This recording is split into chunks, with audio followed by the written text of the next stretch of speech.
Hey everyone, welcome back to Agenda Now. If you're tuning in for the first time, you picked a wild episode to start with. Today I've got a story that's not just politics as usual. It's a Senate showdown so intense, you could practically feel the tension radiating off the walls. This wasn't just another day at the Capitol, this was a moment that had everyone on the edge of their seats. Picture this.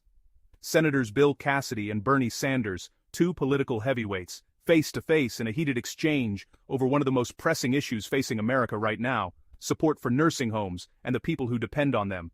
And let me tell you, neither of them was holding back. The air was thick with passion and urgency. Here's how it all unfolded. The debate started with a massive healthcare bill on the table. Senator Cassidy was adamant. He insisted that the legislation would not harm nursing homes. He tried to reassure everyone, saying the bill was designed to protect the most vulnerable. Sounds comforting, right? But then, Senator Sanders jumped in, and things escalated fast. He wasn't buying Cassidy's assurances for a second. Sanders called him out, directly and forcefully, saying the bill doesn't just hurt nursing homes, it devastates them. According to Sanders, this isn't just a matter of opinion or political spin. He laid it out as a cold, hard fact. And you could really hear the frustration and urgency in his voice. This wasn't the usual back and forth you see in politics. This was about real lives, real families, and real consequences. Sanders reminded everyone in the room, and everyone watching, that 2/3 of all nursing home funding comes directly from Medicaid. That's a huge chunk of the money that keeps these facilities running. So, when Medicaid faces cuts, it's not just numbers on a government spreadsheet.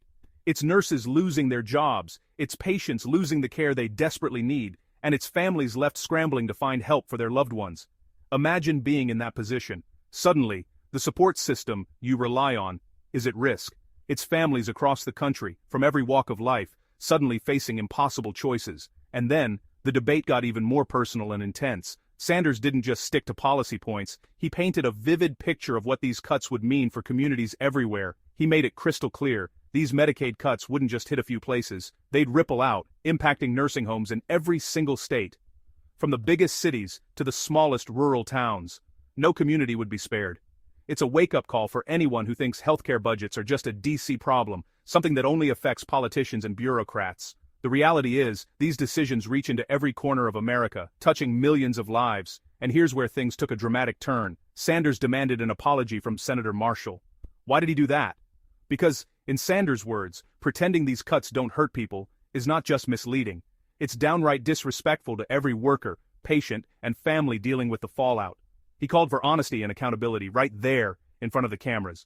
It's about more than just politics, it's about standing up for the people who can't always speak for themselves. And honestly, I respect that level of straight talk, even if it ruffles some feathers. So, what do you think? Did Sanders cross a line, or was he simply saying what needed to be said? Was this a case of political grandstanding, or a much-needed reality check for lawmakers? I want to hear your thoughts. Drop a comment below and let's get a real conversation going. Your perspective matters, especially on issues that hit so close to home. And if you're here for the real, unfiltered political moments that actually matter, don't forget to hit that like button, share this video with a fellow political junkie, and of course, subscribe to Agenda Now for more bold breakdowns and honest analysis every single week. That's today's scoop. A debate that's about more than just policy, but about people, families, and the future of care in America. Stay sharp, stay curious, and I'll catch you in the next one. Until then, keep questioning, keep learning, and keep the conversation going. For the record, I'll note that the One Big Beautiful Bill did not affect nursing homes, just to say that. The record, it devastated nursing homes. For the record, we can do that because that's a question of fact, but I challenge you to bring that up. I will bring it up anytime. When you make massive cuts to Medicaid, when 2/3 of nursing home revenue comes from Medicaid, you devastate nursing homes. I look forward to your apology. Senator Marshall.